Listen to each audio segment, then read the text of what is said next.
पौष पुत्रदा एकादशी व्रत कथा। पुत्रदा एकादशी व्रत इस पावन कथा के बिना अधूरा माना जाता है। नमस्कार दोस्तों, आज के इस पावन अवसर पर हम सुनेंगे पौष पुत्रदा एकादशी की दिव्य कथा।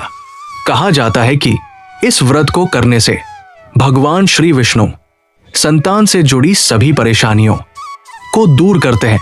हिंदू धर्म में एकादशी तिथि भगवान श्री विष्णु को अत्यंत प्रिय है। पौष मास के शुक्ल पक्ष की एकादशी को पौष पुत्रदा एकादशी कहा जाता है। इस दिन श्रद्धा से व्रत रखा जाता है और अगले दिन द्वादशी में व्रत का पारण किया जाता है। मान्यता है कि इस व्रत को करने से संतान सुख की प्राप्ति होती है और घर में सुख शांति बनी रहती है। एक बार भगवान श्री कृष्ण ने पुत्रदा एकादशी व्रत का महत्व बताया। भगवान श्री कृष्ण ने कहा, पौष मास की शुक्ल एकादशी पुत्रदा एकादशी कहलाती है।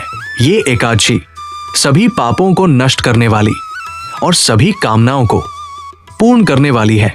प्राचीन समय की बात है। भद्रावती पुरी नामक नगर में राजा सुकेतुमान राज्य करते थे।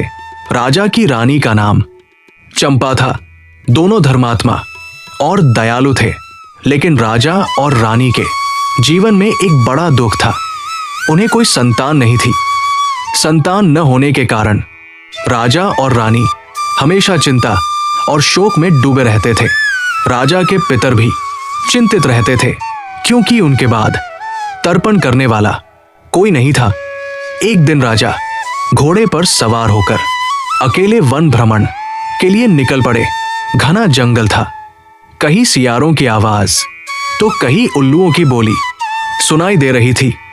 दोपहर होते होते राजा को भूख और प्यास लगने लगी।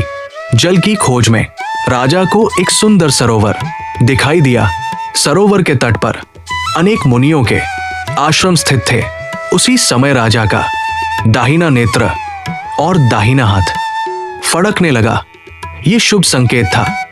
राजा मुनियों के पास पहुंचे और हाथ जोड़कर विनम्रता से प्रणाम किया।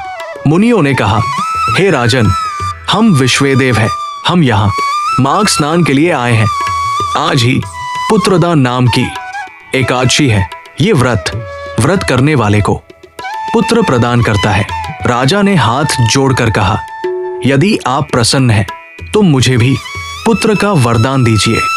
मुनियों ने कहा, हे राजन, आज ही पुत्रदा एकादशी का व्रत करो। भगवान केशव की कृपा से तुम्हें अवश्य तेजस्वी पुत्र की प्राप्ति होगी। राजा सुकेतुमान ने पूरी श्रद्धा और नियम से पुत्रदा एकादशी का व्रत किया। रात्रि में जागरण किया और भगवान श्री विष्णु की पूजा की। द्वादशी के दिन विधि विधान से व्रत का पारण किया।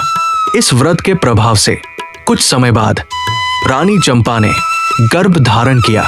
9 महीने बाद राजा सुकेतुमान को एक श्रेष्ठ पुत्र की प्राप्ति हुई। राजा और रानी अत्यंत प्रसन्न हुए और भगवान विष्णु का धन्यवाद किया। इस प्रकार पुत्रदा एकादशी व्रत के प्रभाव से संतान सुख की प्राप्ति होती है।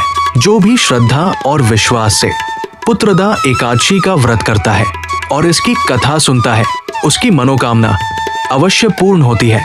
इस कथा का उल्लेख पद्म पुराण और विष्णु पुराण में भी मिलता है। इस दिन मन, वाणी और कर्म से भगवान विष्णु सभी भक्तों पर अपनी कृपा दृष्टि बनाए रखना। जय लक्ष्मी नारायण, जय विष्णु भगवान, जय श्री कृष्ण। कथा पसंद आई हो तो चैनल को लाइक और सब्सक्राइब करिए। धन्यवाद।